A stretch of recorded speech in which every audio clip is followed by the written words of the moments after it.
Hello, and thank you for joining me in Annie Stories.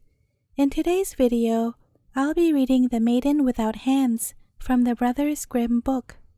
Have a listen with me to see how the Lord does not forsake someone who has done good all her life.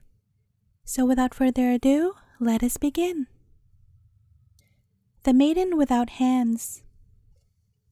A miller, who had gradually become very poor, had nothing left but his mill and a large apple tree behind it. One day, when he went into the forest to gather wood, an old man, whom he had never seen before, came toward him and said, "Why do you take the trouble to cut down wood? I will give you great riches if you will promise to let me have what stands behind your mill." "That can be no other than my apple tree," thought the miller. "I possess nothing else." So he said to the old man, "Yes, I will let you have it." Then the stranger smiled maliciously and said, "In 3 years I will come again to claim what belongs to me." And after saying this, he departed. As soon as the miller returned home, his wife came toward him and said, "Miller, from whence have all these riches come so suddenly to our house? All at once, every drawer and chest has become full of gold. No one brought it here, and I know not where it came from." "Oh," replied her husband, "I know all about it. A strange man whom I met in the wood promised me great treasures if I would make over to him what stood behind the mill. I knew I had nothing there but the large apple tree, so I gave him my promise." "Oh, husband," said the wife in alarm, "that must have been the wizard. He did not mean the apple tree, but our daughter who is behind the mill, sweeping out the court." The miller's daughter was a modest and beautiful maiden, and lived in innocence and obedience to her parents for 3 years, until the day came on which the wicked wizard was to claim her. She knew he was coming, and after washing till she was pure and clean as snow, she drew a circle of white chalk and stood within it. The wizard made his appearance very early, but he did not dare to venture over the white circle. Therefore, he could not get near her. In great anger, he said to the miller, "Take away every drop of water, that she may not wash. Otherwise, I shall have no power over her." The frightened miller did as he desired, but on the next day, when the wizard came again, her hands were as pure and clean as ever, for she had wept over them. On this account, the wizard was still unable to approach her, so he flew into a rage and said, "Chop her hands off, otherwise I cannot touch her." Then the miller was terrified and exclaimed, "How can I cut off the hands of my own child?" Then the wicked wizard threatened him and said, "If you will not do as I desire you, then I can claim you instead of your daughter and carry you off."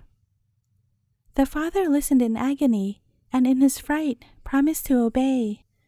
He went to his daughter and said to her, "Oh, my child, unless I cut off your 2 hands, the wizard will take me away with him, and in my anguish I have promised. Help me in my trouble, and forgive me for the wicked deed I have promised to do." "Dear father," she replied, "do with me what you will. I am your child." Thereupon, she placed her 2 hands on the table before him, and he cut them off. The wizard came next day for the 3rd time, but the poor girl had wept so bitterly over the stumps of her arms that they were as clean and white as ever. Then he was obliged to give way, for he had lost all right to the maiden. As soon as the wizard had departed, the miller said, "My child, I have obtained so much good through your conduct that for your whole lifetime that I shall hold you most precious and dear." "But I cannot stay here, father," she replied. "I am not safe. Let me go away with people who will give me the sympathy I need so much." "I fear such people are very seldom to be found in the world," said her father. However, he let her go. So she tied up her maimed arms and went forth on her way at sunrise. For a whole day she traveled without food, and as night came on, she found herself near one of the royal gardens. By the light of the moon, she could see many trees laden with beautiful fruit, but she could not reach them because the place was surrounded by a moat full of water. She had been without a morsel to eat the whole day, and her hunger was so great that she could not help crying out, "Oh, if I were only able to get some of that delicious fruit! I shall die unless I can obtain something to eat very soon." Then she knelt down and prayed for help, and while she prayed, a guardian fairy appeared and made a channel in the water so that she was able to pass through on dry ground. When she entered the garden, the fairy was with her, although she did not know it. So she walked to a tree full of beautiful pears, not knowing that they had been counted. Being unable to pluck any without hands, she went quite close to the tree and ate one with her mouth as it hung. One and no more, just to stay her hunger. The gardener, who saw her with the fairy standing near her, thought it was a spirit, and was too frightened to move or speak. After having satisfied her hunger, the maiden went and laid herself down among the shrubs and slept in peace. On the following morning, the king, to whom the garden belonged, came out to look at his fruit trees, and when he reached the pear tree and counted the pears, he found one missing. At first, he thought it had fallen, but it was not under the tree, so he went to the gardener and asked what had become of it. Then said the gardener, "There was a ghost in the garden last night who had no hands, and ate a pear off the tree with its mouth." "How could the ghost get across the water?" asked the king, "and what became of it after eating the pear?" To this, the gardener replied, "Someone came first in snow-white robes from heaven, who made a channel and stopped the flow of the water, so that the ghost walked through on dry ground." "It must have been an angel," continued the gardener, "and therefore I was afraid to ask questions or to call out. As soon as the spectre had eaten one pear, it went away." Then said the king, "Conceal from everyone what you have told me, and I will watch myself tonight." As soon as it was dark, the king came into the garden and brought a priest with him to address the ghost, and they both seated themselves under a tree, with the gardener standing near them, and waited in silence. About midnight, the maiden crept out from the bushes and went to the pear tree, and the three watchers saw her eat a pear from the tree without picking it, while an angel stood near in white garments. Then the priest went toward her and said, "Art thou come from heaven or earth? Art thou a spirit or a human being?" Then the maiden answered, "Ah, me! I am no ghost, only a poor creature forsaken by everyone but God." Then said the king, "You may be forsaken by all the world, but if you will let me be your friend, I will never forsake you." So the maiden was taken to the king's castle, and she was so beautiful and modest that the king learned to love her with all his heart. He had silver hands made for her, and very soon after, they were married with great pomp. About a year after, the king had to go to battle, and he placed his young wife under the care of his mother, who promised to be very kind to her and to write to him. Not long after this, the queen had a little son born, and the king's mother wrote a letter to him immediately so that he might have the earliest intelligence and sent it by a messenger. The messenger, however, after traveling a long way, became tired and sat down to rest by a brook, where he soon fell fast asleep. Then came the wizard, who was always trying to injure the good queen, took away the letter from the sleeping messenger, and replaced it by another, in which it was stated that the little child was a changeling. Knowing nothing of the change, the messenger carried this letter to the king, who, when he read it, was terribly distressed and troubled. However, he wrote in reply to say that the queen was to have every attention and care till his return. The wicked wizard again watched for the messenger, and while he slept, exchanged a king's kind letter for another, in which was written to the king's mother, in order to kill both the queen and her child. The old mother was quite terrified when she read this letter, for she could not believe the king meant her to do anything so dreadful. She wrote again to the king, but there was no answer, for the wicked wizard always interrupted the messengers and sent false letters. The last was worse than all, for it stated that instead of killing the mother and her child, they were to cut out the tongue of the changeling and put out the mother's eyes. But the king's mother was too good to attend to these dreadful orders, so she said to the queen, while her eyes streamed with tears, "I cannot kill you both, as the king desires me to do, but I must not let you remain here any longer. Go now, out into the world with your child, and do not come here again." Then she bound the boy on her mother's back, and the poor woman departed, weeping as she went. After walking some time, she reached a dense forest, and knew not which road to take, so she knelt down and prayed for help.